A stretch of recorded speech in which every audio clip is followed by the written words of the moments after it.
Ассалаумағалейкум құрметті достар. Бүгінгі видеода біз қызылшаның адам организміне керемет пайдалы әсері жөнінде айтатын боламыз. Видеоны соңына дейін көріп, қызықты ақпаратты жіберіп алмаңыздар. Қызылша шырынының емдік қасиеті орасан, ал дайындау 5-ақ минутты қажет етеді. Нәтижесінде тұла бойыңызды билеген аурудан әп-сәтте айығасыз. Көкөністердің арасында қызыл түсімен ерекшеленетін кәдімгі қызылшаның емдік қасиеті орасан деседі. Тіпті оның кереметтігі жайында Гиппократтың өзі айтып кеткен екен. Қызылша жемісін шикідей де пісіріп те жеуге болады, ал шырыны бір емес бірнеше дертке шипа. Мұны дәрігерлер де бүгінгінің ғалымдары да жоққа шығара алмайды. Сонымен қызылша шырынының нақты қандай ауруларға шипа болатыны жайында видеода баяндаймыз. Құрметті достар, осы айдың аяғына дейін каналымызды 40 000 жазылушыға дейін жеткізуді жоспарлап отырмыз. Сондықтан видеоға лайк басуды, каналға жазылуды және қоңыраушаны басуды ұмытпағайсыз. Сіздердің кішкене ғана әрекетіңіз біздерді жаңа пайдалы видеоларды сіз үшін шығаруға шабыттандырады. Қызылша ангинаны емдейді. Тамақ ауруларының кез келген түріне қызылша шырыны ем болады. Ішсеңіз ағзаға, ішекке, бауыр бүйрекке, несеп жолдарына ем. Тамақ ауырып, жөтел асқынғанда еш ойланбай қызылша шырынымен тамағыңызды шаясыз. Ал мұрын бітеліп, гайморит мазалағанда қызылша шырынынан 5-6 тамшы тамызасыз. Бұл емді 3 рет қабылдағаннан соң-ақ керемет нәтиже беретін болады. Ал баспаны емдеу үшін бір дана шикі қызылшаны қабығынан тазартып, үккіштен өткізесіз. Бір стақан езілген қызылшаға біраз қасық алма сірке суын араластырып, тұндырып қоясыз. Шамамен 30-40 минуттан соң тұнбаны қабатталған дәкенің көмегімен сығып аласыз. Дайын болған шырынның біраз қасығын ішіп, қалғанымен тамағыңызды шаясыз. Қызылша қанды көбейтеді. Қаназдық кезінде де ең керемет ем болатын қызылша шырыны екенін ұмытпаңыз. Қанды көбейту үшін бір стакан қызылша шырыны мен біраз қасық табиғи таза балды араластырып, күніне 3-4 рет қабылдайсыз. Егер қызылшаға сәбіз бен қара тұрыптың, яғни редьканың шырынын араластырып ішсеңіз, онда қаныңыз көбейіп, теріңіз тегістеліп, бетіңіз жылтырап шыға келеді, әрі қуатыңыз да артады. Қызылша миды жасартады. Жас ұлғайған сайын адамның миы шаршап, өзінің жұмысын қалыпты жүргізе алмайды екен. Осы кезде есе сақтау қабілетінің нашарлауы, ұмытшақтық секілді жайсыздықтар пайда болады. Ал мұның алдын алғыңыз келсе, қызылша шырынының көмегіне жүгініңіз. Егер күніне бір стақан балғын дайындалған қызылша шырынын ішсеңіз, онда ми жасарып, жұмысы жақсарады. Әсіресе қан қысымы тұрақсыз жандарға таптырмайтын ем көрінеді. Бір стақан қызылша шырыны қан қысымын қалыпты ұстап, көңіл күйді көтереді. Егер біз ұсынған емді үзбей қабылдасаңыз, оң нәтижесін 6 айдың ішінде анық байқайсыз. Қызылша бауырдың жұмысын жеңілдетеді.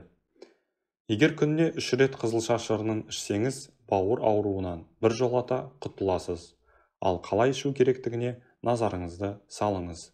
Ем үшін күніне 3-тен 1 стақан қызылша шырынын ішесіз. Оған қоса 100 грамм шикі қызылшаны үккіштен өткізіп жейсіз. Қызылшаның құрамындағы бетаин заты бауырдың жұмысын жеңілдетеді. Сонымен қатар өт жолдарына, асқазан ауруларына және сары ауруға керемет ем болады. Қызылша бұлшықетті қалпына келтіреді. Қызылша шырыны бұлшықеттің ауруын басады, әрі қатайтады. Спортпен айналысатындарға күніне кем дегенде 200 грамм балғын қызылша шырынын ішуге кеңес береміз. Физикалық жаттығу, үздіксіз қозғалыс, ауыр зат бұлшықетке салмақ салады. Ал оны қайта қалпына келтіретін бірден-бір ем қызылша шырыны. Онкологиялық аурулардың алдын алады. Егер сізде онкологиялық аурулардың белгілері біліне бастаса, дереу қызылша шырынын ем ретінде қабылдауды әдетке айналдырыңыз. 7 күн үзбей ішіп, қайта тексеруден өтіңіз. Міне ғажап, өз көзіңізге өзіңіз сенбейсіз. Өйткені қызылша шырыны сіздегі онкологиялық клеткаларды қалпына келтіріп, аурудың алдын алады. Қызылша шлактан тазалайды. Қызылша шырынының көмегімен ағзаны улы заттардан шлактан тазалауға болады. Ол үшін аш қарынға 1-2 ас қасық қызылша шырынын ем ретінде қабылдаңыз. Арада 3 күн өтісімен ақ кіші дәретіңіздің түсі өзгеріп, бауыр мен ішектің жұмысы жақсарады. Нәтижесінде теріңіз жасарып, ағзаңыз шлактан тазарады. Қызылша қан қысымын реттейді. Зәр айдайтын әсеріне байланысты қызылша шырыны қан қысымын төмендетеді. Іш қатуы. Қызылшадан жасалған тағамдарды іш жүргізетін құралдарға балама ретінде қолдануға болады. Бірақ қызылша шырынын пайдаланғанда абайлаңыз. Нәтижесі сіз күткеннен де артық болуы мүмкін. Егер сізде төменде аталған дерттер болса, қызылшаны көп қолданбағаныңыз абзал.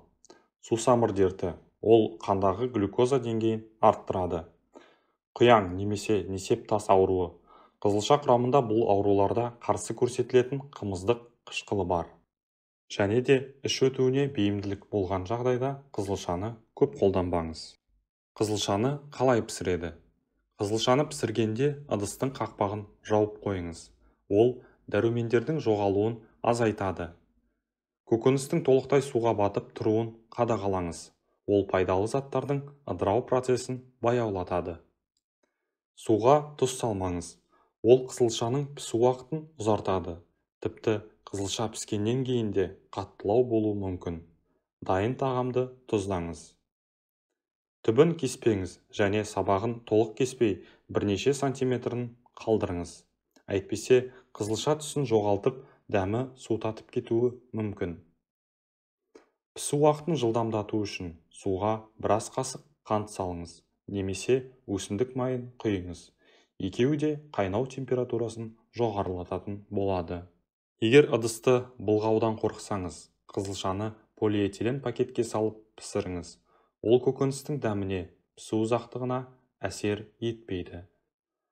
Егер қызылшаны тазаланған не туралған күйінде пісірсеңіз, суға 1 ас сірке су қосыңыз. Ол көкөністің түсін жоғалтпауы үшін қажет. Қосымша ретінде қызылшаны сүйіп жейтін адамның жалпы портретіне назар салайық.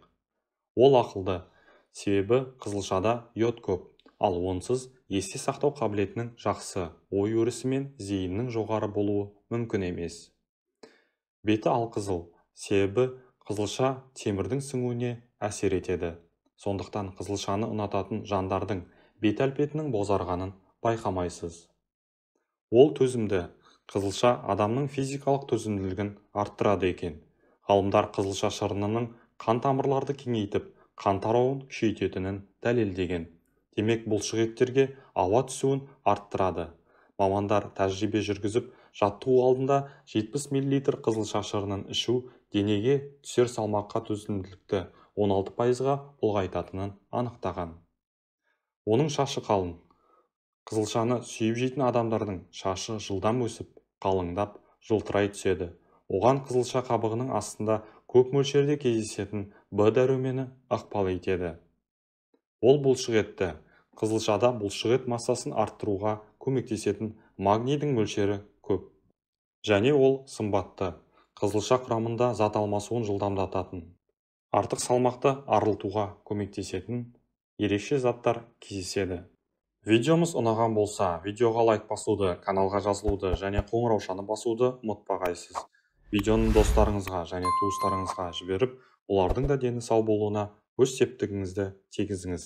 Келесі видеоларда жүздескенше аман сау тұрыңыздар.